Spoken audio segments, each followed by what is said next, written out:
لوگ جاتے ہیں وہ بھی بری طرح افیکٹ ہوں گے اس جنگ کی وجہ سے. تو جو انٹرنیشنل ٹورزم ہے انڈیا میں وہ بھی کولیپس کرے گا. وہاں پہ بھی ویسے بھی مختلف جو بگ اکانومیز ہیں انہوں نے وہاں سے جانے سے روک دیا ہے انڈیا میں. اور جو ایئر لائنس ہیں وہ پہلے ہی بھٹی صاحب بھی ہمیں بتا چکے ہیں کہ ایئر لائنس کو نقصان ہوگا, کیونکہ جو پاکستان کی فضا میں سے ان کی اب کوئی بھی ایئر لائن نہیں گزر سکتی. تو ان کی جو ہے نا فلائٹس کی ڈیوریشن بڑھ گئی ہے اور وہاں پہ ان کا فیول بھی زیادہ لگنا شروع ہو گیا ہے, اور جو فلائٹ کی ڈیوریشن ہے وہ بھی 1-2 گھنٹہ بڑھ گئی ہے. تو اس وجہ سے بھی ان کو نقصان ہو رہا ہے, ان کی ہوٹل انڈسٹری کو بھی نقصان ہوگا. اور اسی طریقے سے جو ایگریکلچر پاکستان میں بھی اور انڈیا میں بھی نقصان ہوگا. جو بارڈر ایریاز ہیں, پنجاب ہے ان کا پنجاب ہے, ہمارا بھی پنجاب ہے, اور راجستھان کا ان کا ایریا ہے, اور ہمارا بھی جو راجستھان کے ساتھ جو بارڈر ایریا ہے, تو یہ امپیکٹ آئے گا. وہاں پہ فصلوں پہ بھی امپیکٹ آ سکتا ہے. اسی طریقے کے ساتھ جو ہریانہ اسٹیٹ ہے, ہریانہ جموں کشمیر میں بھی جی کراپ ڈسٹرکٹ کی کافی تباہی ہو سکتی ہے. جو فارمرز ہیں وہ بڑی بری طرح اور بڑے لارج سکیل پہ ان کی جو ہے نا ڈسپلیسمنٹ ہوگی, اور جو ہے لیبر ہے وہ بڑی بری طرح افیکٹ ہوگی, جس کی وجہ سے فوڈ سپلائی بھی افیکٹ ہو سکتی ہے. تو یہ میرا کہنے کا مطلب یہ تھا کہ پاکستان اور انڈیا کے جو معیشتیں ہیں وہ کافی حد تک جو ہے انہیں نقصان ہوگا. ان کو وہ بھی میں نے شیئر کیا کہ جو سیکٹرز آف اکانومی ہے وہ بھی کافی حد تک ان کو نقصان ہوگا. لیکن میں اب آنا چاہتا ہوں بھٹی صاحب کی طرف. تو میرا بھٹی صاحب کو ایک کوشچن ہے کہ یہ جو آج انہوں نے سائبر اٹیکس کیے ہیں پاکستان پہ, اور انہوں نے سنا ہے کہ سفارتی جو ہمارا عملہ آ رہا تھا واگا میں, وہاں پہ بھی انہوں نے بڑی بدتمیزی کی ہے. تو اس کے کیا اسباب تھے اور انہوں نے کیوں کی ہے, اور اس کی کیا ریپرکشنز ہو سکتے ہیں, اور انڈیا کا جو کیا میسج آ سکتا ہے جو اس حوالے سے انہوں نے بدتمیزی کی ہے. اور دوسرا جو کہ پرینکا گاندھی نے جو ہریانہ میں کے حوالے جو بہار میں جو الیکشن ہو رہا ہے اس حوالے سے جو انہوں نے بات کی ہے, اور مودی پہ انگلیاں اس نے اٹھا دی ہیں کہ یہ جو پہلگام پہ جو انسیڈنٹ ہوا ہے اور یہ بیسیکلی ایک ڈرامہ رچایا گیا ہے. تو اس حوالے سے بھٹی صاحب آپ ہمیں بتائیں, ہمارے ناظرین کو بتائیں کہ یہ آپ کی کیا اس حوالے سے ہے اور آپ کیا کہنا چاہتے ہیں. تو یہ ہمیں بتائیں تاکہ ہمارے ناظرین جو ہیں وہ مستفید ہو سکیں آپ کے خیالات سے. جی خالد صاحب بہت شکریہ. آج کچھ مصروفیت کی وجہ سے مجھے آؤٹ آف سٹی جانا پڑا, جس کی وجہ سے آج اسٹوڈیو میں آپ کو جوائن نہیں کر سکا. اور تاہم میں توقع کرتا ہوں کہ ناظرین آپ کو بڑی توجہ سے سن رہے ہوں گے, اور آپ گرین فار ایور جس طرح میں کہتا ہوں پروگرام کی ہر اوپننگ میں, آپ اس طرح فیل ہو رہے ہوں گے. اور میں بڑا آپ کو مس بھی کر رہا ہوں, اس وقت میں اسٹوڈیو میں آپ کے ساتھ نہیں ہوں. تو لیکن میں کہنا چاہوں گا ڈیفینیٹلی کہ 7 روز گزر چکے ہیں پہلگام فالس فلیگ آپریشن کے بعد, اور نریندر مودی حکومت, ان کی پوری حکومت, ان کی فوج, انٹیلیجنس ایجنسیز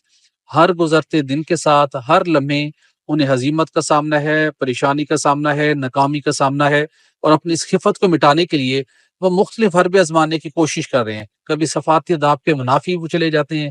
کبھی وہ لائن آف کنٹرول کے اوپر کوڈ کاپٹر کے ذریعے سے جاسوسی کرنے کی کوشش کرتے ہیں, اور کبھی وہ مغربی بارڈر کے اوپر پاکستان کے اندر کوئی دہشت گردی کی بڑی کارروائی کروانے کے لیے فتن الخارج کے لوگوں کو یوٹیلائز کرنے کی کوشش کرتے ہیں. اور آپ نے دیکھا ہوگا کہ ہر محاذ کے اوپر بھارت کو بری طرح سے ناکامی کا سامنا کرنا پڑ رہا ہے.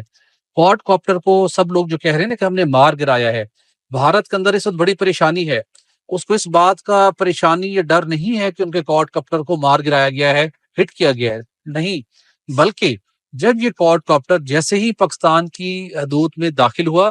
تو ہمارے سیکیورٹی فورسز نے جنہیں اپنی مہارت کا استعمال کرتے ہوئے, سگنل کور نے اپنی مہارت کا استعمال کرتے ہوئے اس کا رابطہ انڈین جو اس کا آپریٹر تھا اس سے ڈسکنیکٹ کیا, اور اس کو خود کنٹرول کر کے بحفاظت نیچے لینڈ کروایا. مطلب اس کو ہم ہٹ بھی کر سکتے تھے, ہمارے پاس سنائپر موجود ہیں ایل او سی کے اوپر, کہ وہ اسے ہٹ کرنے سے کیا ہونا تھا کہ اس نے تباہ ہو جانا تھا, اس کے پیسز مختلف جگہ گرنے تھے. لیکن اس کو ہم نے بہت کامیاب طریقے کے ساتھ اپنی مہارت کا استعمال کرتے ہوئے وہاں پر اس کو نیچے لینڈ کروایا, اپنی کسٹڈی ملی ہے. اب اس کی ڈیفینیٹلی اس کا پوسٹ مارٹم ہوگا. تو اب انڈیا کے اندر اس وقت جو ہے نا وہ بڑی تلملاہٹ ہو رہی ہے, بے-چینی ہو رہی ہے, تڑپ ہو رہی ہے. اس کے ساتھ آپ نے دیکھا ہوگا کہ جو انڈیا اتنے بڑے پیمانے کے اوپر دھمکیاں دے رہا تھا, جنگی ماحول بنایا ہوا تھا اور پورا زمین آسمان کے سر پہ اٹھایا ہوا تھا, حالت اس کی یہ تھی کہ اس کے جو مشرقی پورے اس کے اوپر کور کے اوپر جو اس کا ہیڈ تھا, جنرل تھا جنرل کمار، اس کو اٹھا کے انہوں نے سائڈ لائن کیا کہ جناب یہ کوئی کچھ نہیں کر سکتا، اس کی صلاحیت نہیں ہے، اور وہ اس کو دلی کے قائد کی رپورٹ کریں، جس کو ہم کہتے ہیں نا یہ OST بنا دیا گیا، آفیسر آن اسپیشل ڈیوٹی۔ تو مجھے یہ بتائیں کہ یہ اتنی بڑی اس کی ناکامی ہے کہ اس جب جنگ کا ماحول بنا چکا ہے، اس موقع کے اوپر اپنے کور کمانڈر کو بھی بیٹھا تبدیل کر رہے ہیں۔ دوسری طرف مغربی بارڈر کے اوپر جو ان کے دہشت گرد داخل ہو رہے تھے 74 کے لگ بھگ، ہم نے 2 دنوں کے اندر بڑی کارروائی کر کے ان کو ہلاک کیا۔ تو کہنے کا مقصد یہ ہے کہ پاکستان کی سیکورٹی فورسز اپنی عوام کے تعاون کے ساتھ، اپنی عوام کی سپورٹ کے ساتھ، اپنی عوام کی مورل سپورٹ کے ساتھ، اور بالکل دن رات چوکنا ہے، چوکس ہے۔ ابھی بھی ہے اندازہ کہ وہ نریندر مودی اور اس حکومت، جس کو عالمی سطح کے اوپر ناکامی ہو چکی ہے، سفارتی سطح کے اوپر اس کو منہ کی کھانا پڑی ہے۔ امریکہ، اقوام متحدہ کی سلامتی کونسل، کسی ملک نے ان کے بیانیے کو، ان کے پروپیگنڈے کو بائے نہیں کیا۔ تو اب وہ بکھلاہٹ کا شکار ہے۔ کل میں دیکھ رہا تھا کہ وہاں پہ کوئی وہاں پہ دلی میں کوئی ایک اس کی تقریب تھی، اس کی ایوارڈز کی، تو وہاں پر وہ نریندر مودی ایوارڈز بانٹ رہے تھے نا۔ تو میرے خیال میں اب ان کو تھوڑا اپنے آپ کو نارمل کرنے کی ضرورت ہے، روٹین لائف کی طرف آئیں، اور پھر بیٹھ کے سوچیں کہ پاکستان نے جو بھارت کو دنیا کے سامنے کتنی بڑی پیشکش کی، جس کے تحت ہم نے کہا کہ آپ اگر جوائنٹ انویسٹیگیشن کروانا چاہتے ہیں آئیے، اگر اس پہ نہیں تو آپ نیوٹرل انویسٹیگیشن کرا لیے۔ تو اس سے بڑھ کے کیا ہو سکتا ہے کہ بھائی آپ کچھ ثبوت لائیں، کچھ تو دیں کہ جہاں سے آپ پاکستان کے اوپر آپ نے الزام عائد کیا۔ اور سابق ایک سیکٹری اسٹیٹ تھی ان کی امریکہ کی، غالباً ان کو پڑھا تھا، انہوں نے کہا کہ دنیا کے اندر کہاں ایسا ہوتا ہے کوئی حملہ ہو اور اس کے 5 منٹ بعد آپ کسی ملک کے اوپر بغیر سوچے سمجھے، بغیر کوئی تحقیقات کیے، بغیر کوئی شواہد اکٹھے کیے آپ الزام لگا دیں۔ تو اس وقت بھارت کی بہت بری صورتحال ہوئی ہے۔ اس کے بعد ان کی ایک اپنی ایک پلٹون ہے جس کے اندر سکھ ان کے ہیں، ان کے اندر آپس میں ان کی فائرنگ ہوگی اور 5 سکھ مارے گئے ہیں۔ انٹرنل ان کے حالات اس لیول پر پہنچے ہوئے ہیں۔ اب آگے سن لیجئے گا کہ دیکھیں، جو اگرچہ کہ ہمارے وزیر دفاع کہہ رہے ہیں کہ ابھی بھی بھارت کا ارادہ موجود ہے اور حملہ کرنے کی تیاری میں ہے، کرے جی بسم اللہ، ہم دیں گے اس کو منہ ٹھوک کے جواب۔ اگر اس کی عقل ٹھکانے ابھی تک نہیں آئی تو اس کو عقل ٹھکانے لائیں گے۔ لیکن گزارش یہ ہے کہ بھارت جو دنیا کی 4تھی بڑی فوج رکھتا ہے، بھارت جس کا دفاعی بجٹ $78 بلین ہے رواں مالی سال کا، 78 ارب ڈالر، ٹھیک ہے جی۔ اس کے بعد پاکستان جس کو دنیا کی 8ویں یا 9ویں بڑی فوج کہا جاتا ہے، مطلب ہے کتنا فرق ہے فوجیوں کی تعداد کے لحاظ سے، دفاعی ساز و سامان کے لحاظ سے، آلات کے لحاظ سے۔ اسرائیل ان کا پارٹنر، امریکہ اس کا اسٹریٹجک ڈیفنس پارٹنر، کیا کیا اسرائیل سے ٹیکنالوجی لی ہے۔ پاکستان کا ڈیفنس بجٹ ہے رواں مالی سال کا $7 ارب۔ اب آپ مجھے بتائیے کہ کوئی کمپیریزن ہے؟ لیکن یہ سارا کمپیریزن نہ ہونے کے باوجود وہ ملک جس کا بھی میں نے دونوں کا ڈیفرنس بتایا، جن میں عسکری لحاظ سے اتنے زیادہ فرق ہے، اور ہم عددی لحاظ سے، بجٹ کے لحاظ سے، آلات کے لحاظ سے کم ہونے کے باوجود جس طریقے سے ہم نے 2 ٹوک انداز میں مودی کو، بھارت کو آنکھ میں آنکھ ڈال کے جواب دیا ہے، اس کی دنیا کے اندر مثال نہیں ملتی۔ یہ وہ جذبہ ہے، یہ پروفیشنل پریپیئرڈنس ہے، یہ آپ کی ایکسپرٹیز ہے، یہ آپ کی ٹریننگ ہے، جس کے اوپر آپ کو اپنی صلاحیتوں پر اعتماد ہے کہ عددی برتری ہونے کے باوجود، ہر عسکری برتری ہونے کے باوجود بھارت کی پاکستان گھبرایا نہیں ہے اور آپ کا ہر صورتحال میں مقابلہ کرنے کو تیار ہے۔ تو میرے خیال میں بھارت کے پاس وقت تیزی سے اس کے ہاتھ سے نکل رہا ہے۔ بھارت ہوش کے ناخن لے، اور اس ہوش کے ناخن لے اور بیٹھے، نیوٹرل انویسٹیگیشن کروائے، یا ایٹ لیسٹ بیٹھ کے بات چیت کرے، تاکہ اس مسئلے کے اگر جو لوگ ذمہ دار ہیں، فاسٹ فلیگ آپریشن ہے، تو دنیا سے معافی مانگے، اور اگر کوئی ثبوت ہے تو ہمارے حوالے کرے۔ ادروائز ان کو پہلے بھی ہر محاذ کے اوپر شکست دی ہے، اور اب بھی ہم ان کو شکست دیں گے۔ تو بھٹی صاحب، آپ نے بالکل صحیح فرمایا ہے۔ اس وقت جو مودی ایڈمنسٹریشن ہے بالکل پاگل ہو چکی ہوئی ہے، وہ اپنے ملک کو بھی نقصان پہنچانا چاہ رہی ہے اور ہمارے اکانومی کو بھی نقصان پہنچانا چاہ رہی ہے۔ اب ہم ان سے یہ توقع تو نہیں کر سکتے کہ وہاں پہ سینٹی پریویل کرے گی۔ انہوں نے اب جنگ ہم پہ تھوپ دینی ہے، تو لہٰذا ہم نے بڑی تیاری کے ساتھ ہم جنگ کریں گے، کیونکہ ہماری تمام آرمڈ فورسز جو ہیں ہائی الرٹ پہ ہیں، ہماری نیول فورسز ہائی الرٹ پہ ہیں۔ حالانکہ انہوں نے وکرانت نامی جو ایک ایئر کرافٹ کیریئر ہے، وہ بھی انہوں نے پاکستان کے سمندری حدود میں بھیجنے کی کوشش کی، لیکن وہ دوبارہ جو ہے اب وہ بمبئی میں چلا گیا ہے۔ لیکن یہ ہے کہ وہ انہیں پتہ ہے کہ پاکستان کے ساتھ اس وقت چائنا آ کے کھڑا ہو گیا ہے، اور ہم بھی جانتے ہیں کہ انڈیا کے ساتھ کون کھڑا ہے، اسرائیل کھڑا ہے۔ اور ہم ان کا مقابلہ کریں گے. ہمارے پاس جو ہم سمجھتے ہیں، پاکستانی عوام جو ہے وہ یہ سمجھتی ہے کہ پاکستان جو ہے ایک محفوظ ہاتھوں میں ہے، کیونکہ ہماری جو آرمی ہے وہ انتہائی پروفیشنل ہے. تو اس سے پہلے کہ میں جو ہے اب اس کا اختتام کروں، تو میں صارفین آپ سے یہ گزارش کروں گا کہ ہمارا جو پروگرام ہے اس کو آپ سبسکرائب کریں، لائک کریں اور شیئر کریں، اور ان لوگوں کے ساتھ بھی شیئر کریں تاکہ لوگ بھی جو ہے میکسیمم اس انفارمیٹیو پروگرام سے مستفید ہو سکیں. بہت بہت شکریہ.